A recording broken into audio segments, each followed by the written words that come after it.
Inside this mini edition of Bills, how could I call myself a Buffalo Bills content creator and not take advantage of the clickbait news story of the week that is Brandon Beane's on-air convulsion with Jeremy White and Joe DiBiase? Did our GM commit a sin by weighing in on the Bills? Was Beane out of line to opine on the Bills?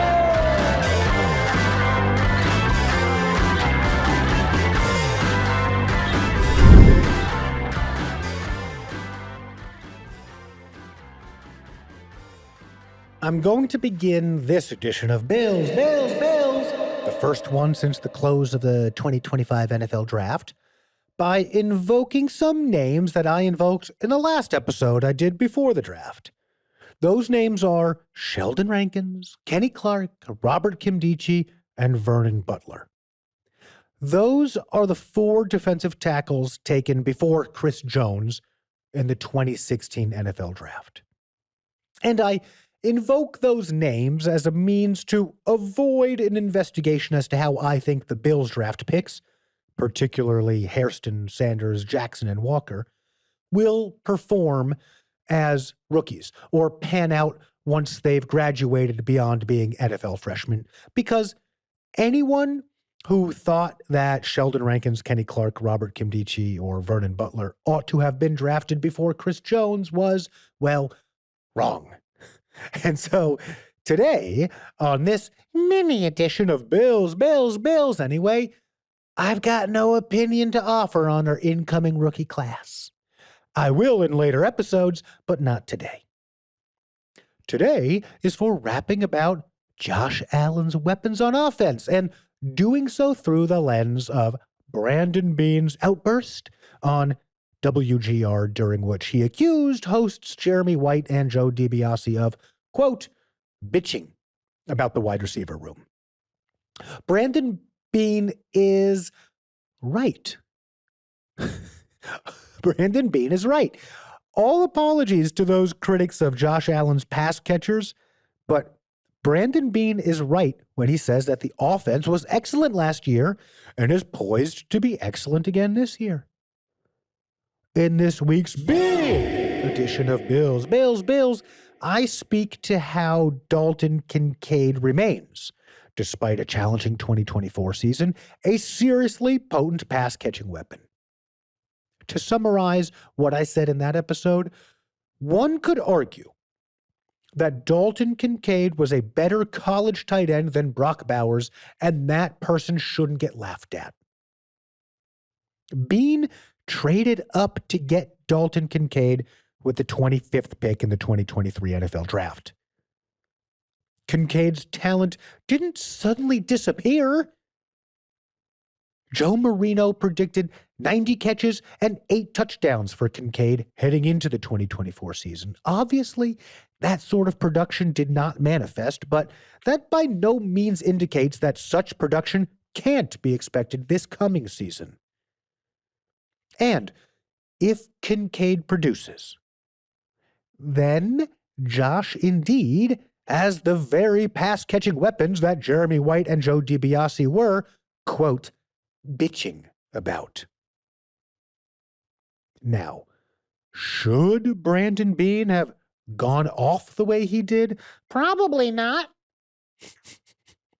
In our version of modern Western society, Brandon Beane seems to have violated the rules, regulations, and social tenets befitting his station. And, I emphasize and, because I find that human beings are much more comfortable with the word and concept or than they are with the word and concept and simultaneously, while probably acting a bit out of line, Brandon Beane was also totally fine in saying what he said, and even in saying it how he said it. I'm a self-licensed football therapist.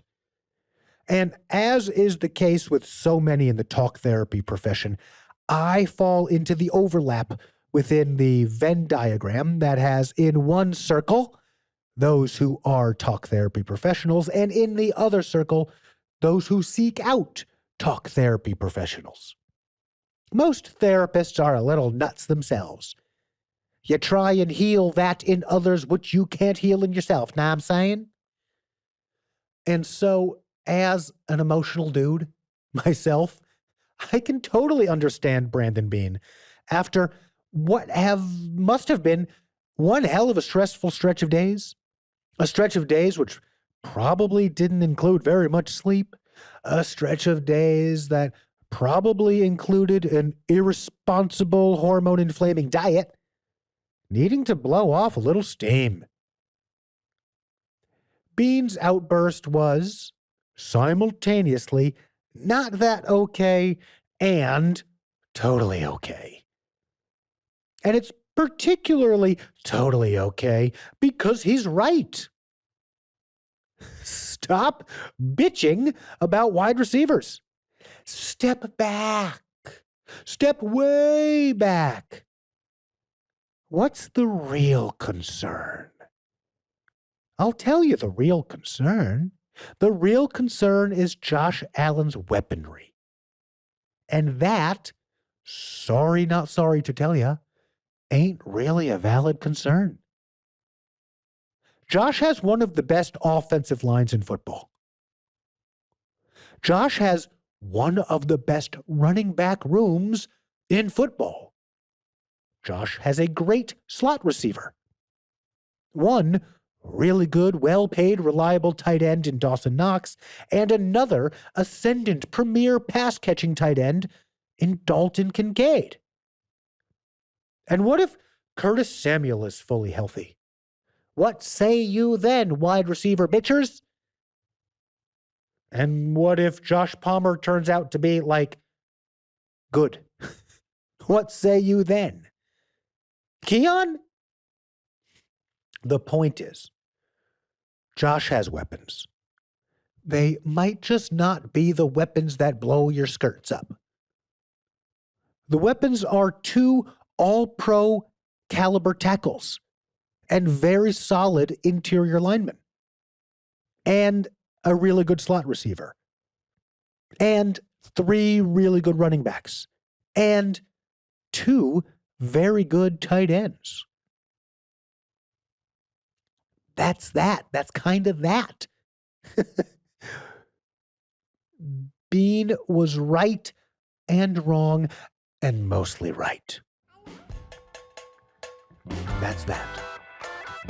So, if you see me on the street wearing a Bills hat, because I'm always wearing a Bills hat, raise a fist in the air and say, "Go Bills."